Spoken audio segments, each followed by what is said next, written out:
Medellín, 1987. Você tem 13 anos. Nas comunas, não existe emprego. Existe a esquina. Uma oferta. Ficar de olho na quadra por 50 mil pesos por semana. Você diz sim. Você não sabe que entrou no maior cartel da história. 80% de toda a cocaína dos Estados Unidos. 420 milhões de dólares por semana. Você só quer comprar tênis novo para sua mãe. Você mora na Comuna 1, Popular, norte de Medellín. As casas são de bloco e lona. As ruas são de terra. Seu pai saiu quando você tinha 6 anos. Sua mãe lava a roupa dos outros. Ganha o suficiente para comida. Às vezes. Na esquina, os tesos andam diferente. Tênis Nike, correntes de ouro, motos Honda. Você conhece todos pelo nome. Eles cresceram na mesma rua que você. O chefe da gangue local te chama. Ele tem 20 anos. Para as comunas, é um veterano. A missão é simples. Você fica na entrada do bairro das 8 da manhã até o meio-dia. Se aparecer policial, você assobia 3 vezes. É tudo. Só isso. Gamim, Pelado, Chino. Esses são os nomes deles para você. São apelidos carinhosos, mas também significam descartável. Você trabalha em turnos de 4 horas. Você e outros 4 meninos. O mais novo tem 10 anos. No primeiro mês, você ganha 200 mil pesos, 4 vezes o salário da sua mãe. Sua mãe pergunta de onde veio. Você diz que fez bico. Ela acredita. Ou finge acreditar. 3 meses depois, o chefe te chama de novo. Ele diz: você é confiável. Você sente orgulho. Mas aqui está o problema. Ele não está te elogiando. Está te medindo. A nova função parece fácil. Você leva um pacote de uma casa para outra. Tamanho de uma caixa de sapato. Você não abre. Você não pergunta o que tem dentro. Você entrega, pega o recibo, volta. 150 mil pesos por entrega. 2 por semana. Em um mês bom, você ganha 300 mil pesos. O dobro dos 200 mil da esquina. O que você não sabe ainda? Você é um elo da cadeia de distribuição que vai até Tranquilandia. Um complexo escondido na selva do Caquetá. 9 laboratórios. Geradores elétricos. Pista de pouso para aviões. Alojamento para centenas de trabalhadores. Tudo no meio do mato. Tudo invisível para o Estado colombiano.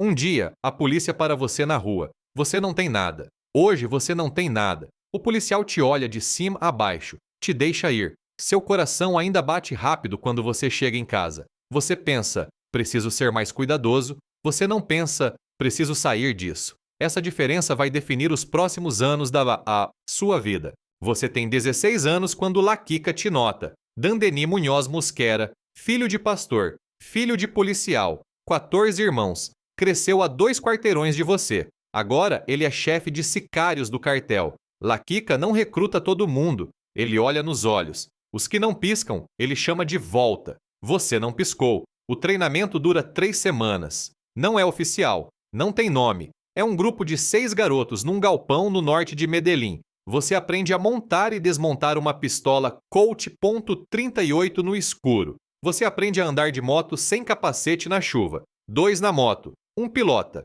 O outro atira. Abordagem rápida. Tiro certeiro. Fuga imediata. Queima a moto depois. Troca de roupa. Some no bairro. Esse é o método padrão. Esse é o método que fez de Medellín a cidade mais violenta do mundo em 1991. Sua primeira vuelta é em novembro de 1988. Um homem de 40 anos. Endereço entregue por papel. O chefe diz apenas: é um sapo. Você não pergunta o nome. Você não pergunta o motivo. Você aprende que perguntar é sinal de fraqueza. O pagamento é 500 mil pesos, mais do que todos os seus meses de correio somados. Você vomita na noite depois. Na semana seguinte, a segunda vuelta fica mais fácil. Na terceira, você não vomita. Isso é o que eles chamam de profissionalização.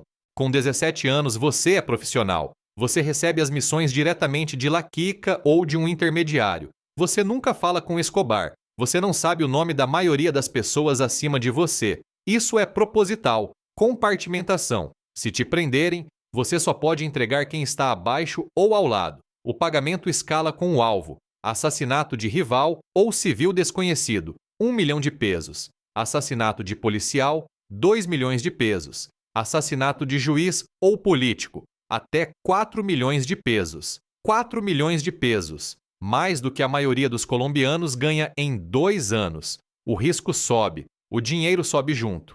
8 vezes o que você ganhava por Vuelta. O problema é que isso tem um nome, é o Plan Pistola, a campanha de Escobar. Ele colocou bounty público em cada farda policial de Medellín. 600 policiais foram assassinados durante a campanha. Você fez parte disso. Seu primeiro mês de renda cheia, você compra uma moto boa, uma Honda, igual às dos Tesos que você admirava aos 13 anos. Você pensa, cheguei. Você não chegou. Você está no meio. E então seu parceiro, o que pilotava para você, não aparece no ponto de encontro. 3 dias depois, você descobre o motivo. 12 tiros. Rival. Você vai ao velório. Fica 5 minutos. Você não pode chorar em público. Eles observam reações. Choro é fraqueza. Fraqueza não dura.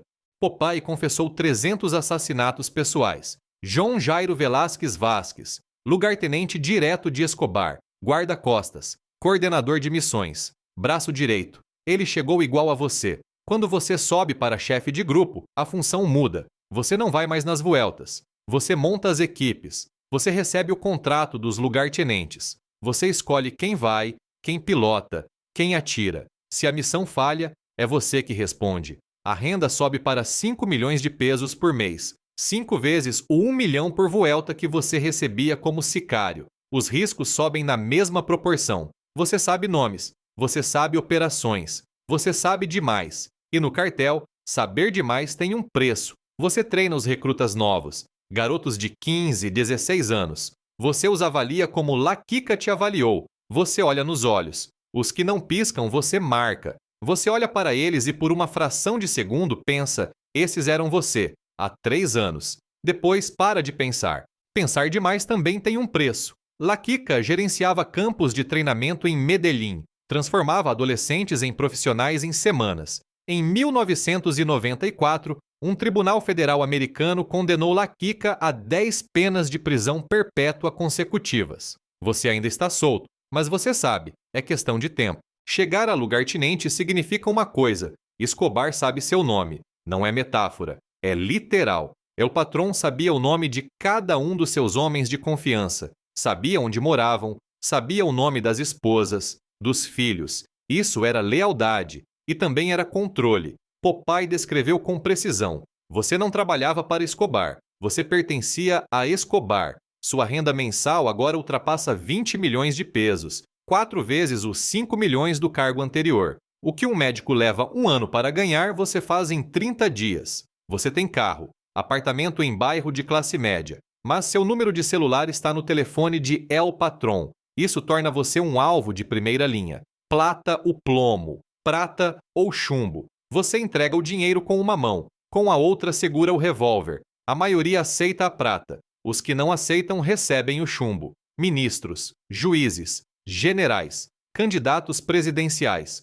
Todos receberam a mesma pergunta. Quando a polícia prende um lugartenente, ela oferece acordo, delação premiada, saída limpa, porque aceitar significava uma certeza. Antes de qualquer proteção policial chegar, o cartel chegaria primeiro. Sapos são executados, você repete para os novatos. Você não menciona que você pensou por 3 segundos antes de recusar. Existe um nível que ninguém vê e que por isso sobrevive mais. O contador, o laranja, o financeiro. Roberto Escobar, irmão de Pablo, era o contador-chefe do cartel. Ele revelou: o cartel gastava $2.200 por mês só em elásticos, para amarrar os maços de notas. Havia tanto dinheiro físico que os elásticos eram despesa relevante. Escobar perdia 10% da fortuna anual. Não para a polícia, não para rivais, para ratos, para umidade, notas armazenadas em depósitos clandestinos, comidas por animais. Milhões de dólares virados em papel podre. Seu trabalho nesse nível não é matar, é mover. Você cria empresas de fachada, compra fazendas, arte, obras de Picasso e Dalí. Você opera contas offshore no Panamá, nas Bahamas, na Suíça. Sua comissão por operação ultrapassa 100 milhões de pesos, 5 vezes o salário mensal do lugartenente que você deixou para trás. O dinheiro entra sujo, sai limpo. Mas aqui está o que você não calculou. O cartel não poupa quem sabe demais. Em 1991, Uma carta-bomba chegou para Roberto Escobar na prisão. Ele abriu o envelope. A bomba detonou. Ele ficou cego. Mesmo o irmão de sangue não estava seguro. Você com certeza não está.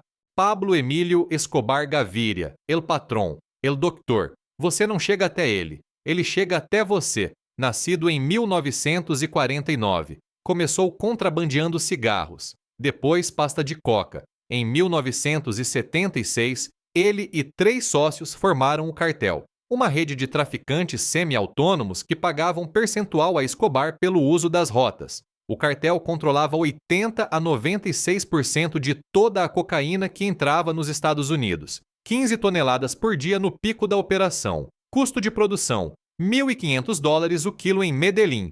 Venda no varejo americano, $50 mil o quilo. Lucro bruto, 50 vezes o custo. Resultado, $420 milhões por semana entrando nos cofres do cartel. De 1987 a 1993, Pablo Escobar ficou na lista Forbes de bilionários, enquanto era o criminoso mais procurado do planeta. Ser chamado por Escobar significava 2 destinos possíveis: honra máxima ou execução. Você nunca sabia qual das duas era. Em 2 de dezembro de 1993, o bloco de busca localizou El Patrón em uma casa de classe média em Medellín. Ele tentou fugir pelos telhados. Não conseguiu. Escobar foi morto naquele dia. Você nunca chegou a ser Escobar. Ninguém chega. Mas você chegou longe o suficiente para entender uma coisa. Você não pode sair. Isso não é metáfora. É operacional. Você conhece nomes, conhece rostos, conhece operações. Você sabe quem paga quem na polícia e na política. Essa informação não tem preço. Por isso você não tem preço para o cartel. Você tenta sair, você pede ao chefe. O chefe diz, sem raiva, sem emoção: você conhece meu nome? Conhece minha família? Você acha que eu te deixo caminhar com isso na cabeça? Não é uma ameaça, é uma explicação. Você pensou em delação. Por 3 segundos. Você se lembrou de Popeye, que ficou 24 anos preso e saiu para ser preso de novo. Você se lembrou de Lapinina, morto em confronto. Você se lembrou dos que tentaram sair antes. Você não tem 3 escolhas. Você tem uma: continuar. E então, Los Pepes aparecem. Los perseguidos por Pablo Escobar, financiados pelo cartel de Cali. Os rivais estão caçando qualquer um associado ao cartel. Advogados, contadores, guarda-costas, familiares. Não é só a polícia, são os rivais também. E os 2 compartilhavam informação. Você tem inimigos de todos os lados. A gaiola dourada está fechada por dentro e por fora. Os destinos dos homens do cartel são 3: morte, prisão, ou sobreviver até ver tudo ruir. Popeye confessou 300 assassinatos, 24 anos de prisão. Saiu em 2014, preso de novo em 2018. Morreu em 2020. Tinha 57 anos. La Kika, 10 penas perpétuas num presídio federal americano. Não vai sair. Carlos Leder, extraditado em 1987. Condenado a 135 anos. O único a voltar em liberdade. Pablo Escobar, morto em 2 de dezembro de 1993. Tinha 44 anos. E a oficina de Envigado, que Escobar criou nos anos 80, ainda existe. O Departamento do Tesouro americano a designou organização criminosa em 2012. O patrimônio do cartel, no auge, era estimado em mais de $3 bilhões.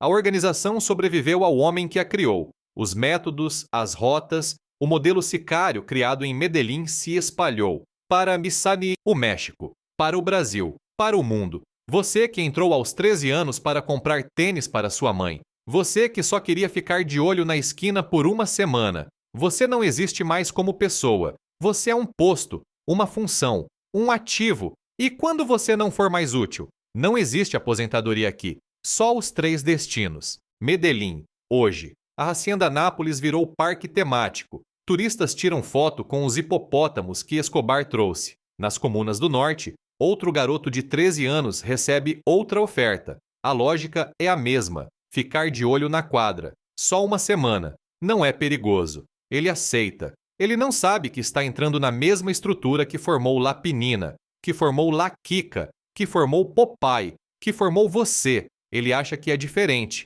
que vai sair a tempo. Você também achava. E agora que você conhece cada posto, cada função, cada armadilha desse sistema, você consegue ver o que ele ainda não vê? O ciclo se repete, sempre se repete, e no final, o sistema não precisa te forçar a ficar. Você mesmo fecha a porta por dentro. Qual posto teria sido o ponto de virada para você?